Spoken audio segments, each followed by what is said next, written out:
मैंने देखा है कि इस देश की कई सारी औरतें बहुत ज़्यादा सबमिसिव हैं। जो बड़ी-बड़ी उम्र की औरतें हैं, मैंने बहुत सारी देखी हैं, वो बहुत ज़्यादा सबमिसिव हैं। सबमिसिव का मतलब है कि वो अपने आप को सबसे लास्ट पे रखती हैं और दूसरों को सबसे पहले, चाहे वो उनके माँ-बाप हों, भाई-बहन हों, पति हों। पति तो सबसे पहले रखती हों। इस देश में ये बताया जाता था लड़कियों को, पहले की लड़कियों को, कि आपको सबको सबसे पहले रखना है, सबकी सेवा करनी है आपको। आपको देखना है कि उन्हें किसी चीज़ की ज़रूरत तो नहीं है, और इसमें कुछ भी गलत नहीं है। लड़के सोचेंगे कि कितनी कमीनी है कि इस तरीके से भड़का रही है। मैं कुछ नहीं भड़का रही, मैं सिर्फ नॉर्मल सी ऑब्जर्वेशन बता रही हूँ जो मैंने देखी इस देश में। तो इस देश की औरतों को, पहले की औरतें ट्रेनिंग दिया करती थी, सिखाया करती थी कि पहले आपको अपने पति को रखना है, उनकी सारी ज़रूरतों का ख्याल रखना है, भूख लग रही है खाना देना है, एक्सेट्रा एक्सेट्रा एक्सेट्रा। सो अपने आप को वो, फिर बच्चों का ख्याल रखना है, फिर उनके पति के माँ बाप का ख्याल रखना है। आसान नहीं होता एक लड़की के लिए कि पराए लोग, जो मतलब जिनसे उसका अभी तक कोई रिश्ते नाते रहे ही नहीं, उनके लिए कुछ करना। जिन्होंने सब कुछ दिया, माँ बाप, भाई, उन्हें छोड़ देना। जिनसे लिया है, जिनसे अटैचमेंट है, उनके लिए कुछ ना करना, लेकिन एक पराए परिवार के लिए बहुत कुछ करना। मुझे इस थिंकिंग में कोई प्रॉब्लम नहीं है, बट ये मैं ऑब्ज़र्व कर रही हूँ कि ये हो रहा है, ये होता था पहले। अब तो लड़कियाँ बहुत बदल गई हैं। अब की लड़कियों के बारे में मैं बात भी नहीं कर रही हूँ। पहले की लेडीज़ जो, और घर ऐसे ही संभलते थे, ऐसी लेडीज़ घर की पिलर होती थी, जिनके सहारे पे पूरे घर के लोग, पूरा परिवार टिका हुआ होता था। पूरी बिल्डिंग उन्हीं के सहारे चलती थी, चाहे पति हों, बच्चे हों। सबको मम्मी के बिना या वाइफ के बिना वो नहीं कर सकते थे काम। एक बैकबोन की तरह एक औरत होती है, होती थी एक घर की। आजकल की तो मुझे नहीं पता। मैं तो काफ़ी सारी ट्रेडिशनल औरतों को जानती हूँ, मैं उनका देखती हूँ, ऑब्ज़र्व करती हूँ, सबका ध्यान रखती हूँ।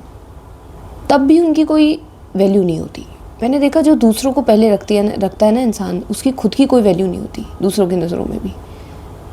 और जो खुद को पहले रखता है, उसकी खुद की नज़रों में भी उसकी वैल्यू होती है, और दुनिया की नज़रों में भी उसकी वैल्यू होती है।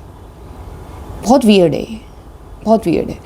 इस देश में लड़कियों को ये सच में सिखाया जाता है कि अगर किसी की शादी होने वाली है, कि अपने पति का ध्यान रखना है तुमको, अब सीखो काम, अपने उसके मम्मी पापा का ख्याल रखना है, फिर बच्चे होंगे तो उनका ख्याल रखना है।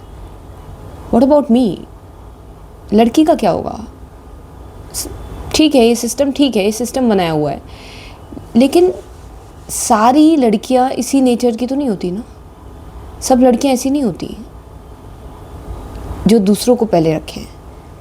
कुछ लड़कियां अगर दूसरों को पहले रखें तो खुद मरने जैसी हालत हो जाती है उनकी। कुछ लड़कियों को इस धरती पे इसलिए भी भेजा गया है कि वो अपने पे इन्वेस्ट करें। कुछ फीमेल्स को यहाँ पर दूसरों को देने नहीं, अपने पे इन्वेस्ट करने भी भेजा गया है। वो नहीं कर पाती दूसरों पे इन्वेस्ट, वो खुद पे इन्वेस्ट करना जानती है, लेकिन दूसरों पे इन्वेस्ट नहीं कर पाती हूँ। खुद पे, यानी कि खुद की स्किल्स बढ़ाना, खुद की नॉलेज बढ़ाना, खुद के शरीर का ध्यान रखना, खुद की आत्मा का ध्यान रखना, खुद के इमोशंस का ध्यान रखना, सब समझना, और अपने थ्रू एक्चुअली सबको समझना, दुनिया में जितने इंसान हैं उन्हें समझना। क्योंकि जैसे हमें वैसे ही बाहर दूसरे भी हैं। तो कुछ विमेन जो होती हैं, वो अपने ही अंदर की चीज़ें समझने के लिए भेजी जाती हैं। वो यहाँ पे दूसरों को नर्चर करने नहीं भेजी जाती। सबकी नेचर होती है, लेकिन यहाँ पर क्या है कि सारी लड़कियों को यही बनना है, कि लड़कियों के पास यही ऑप्शन है। शादी होगी तो आपको ऐसा ही बनना पड़ेगा, दूसरों को पहले रखना पड़ेगा। उसका क्या होगा खुद का? कुछ लड़कियां मर जाती हैं ऐसे, क्योंकि वो खुद में इन्वेस्ट ही नहीं कर पाती। खुद की वैल्यू ज़ीरो हो जाती है फिर उनकी। अपनी नज़रों में तो गिरती ही हैं, ख़त्म हो जाती हैं, और दूसरों की नज़रों में भी कुछ नहीं रहती। एक सीरियस ऑब्जर्वेशन मैं कर रही हूँ। मुझे नहीं पता, गाली देने आ जाएंगे काफ़ी सारे लोग कमेंट्स में, लेकिन ये सिर्फ एक ऑब्जर्वेशन है। हक होना चाहिए नहीं अपनी नेचर के हिसाब से जीने का। जिसकी नेचर है कि वो नर्चरिंग है, वो दूसरों को देख के ज़्यादा खुश फील करती है, तो उसे ऐसा ही होना चाहिए। There is no problem in this system. लेकिन अगर कोई है ऐसा जिसे अपने में पोर करने से, अपने आप में इन्वेस्ट करने से ज़्यादा अच्छा लग रहा है, ज़्यादा ज़िंदा है वो ऐसे, तो उसे यही करना चाहिए। मेरे हिसाब से उसकी लाइफ का पाथ यही है। अपने सिस्टम के से उल्टा नहीं चलना चाहिए, पर सबको खींच तान के एक जैसा बनाना, ये कहाँ का इंसाफ हुआ। जैसी नेचर है उस हिसाब से जियो ना यार। अब मैं शादी करने से ना इसलिए डरती हूँ कि मैं खुद में कुछ भी इन्वेस्ट नहीं कर पाऊँगी। मुझे मेरा सारा वक्त, मेरी सारी एनर्जी सिर्फ दूसरों के लिए होगी, और वो भी वो दूसरे जिन्हें मैं अभी तक जानती भी नहीं हूँ, जिन्होंने मुझ पे इन्वेस्ट नहीं किया अभी तक, जैसे मेरे मम्मी पापा ने किया है। आई डोंट नो, ये मेरा ओपिनियन है, मैं देख रही हूँ, पर यही हो रहा है, ये सच्चाई है। मैं दूसरी कैटेगरी की लड़की में से रही हूँ जिसने हमेशा खुद पे इन्वेस्ट किया है। एंड आज जो मैं आप लोगों के सामने ये सब चीज़ें देख भी पा रही हूँ, बता भी पा रही, बोलने की हिम्मत भी रख रही हूँ, तो वो इसीलिए क्योंकि मैं खुद पे इन्वेस्ट करती आई हूँ। टाइम, एनर्जी, पैसा, सब कुछ, everything I have invested on my own self.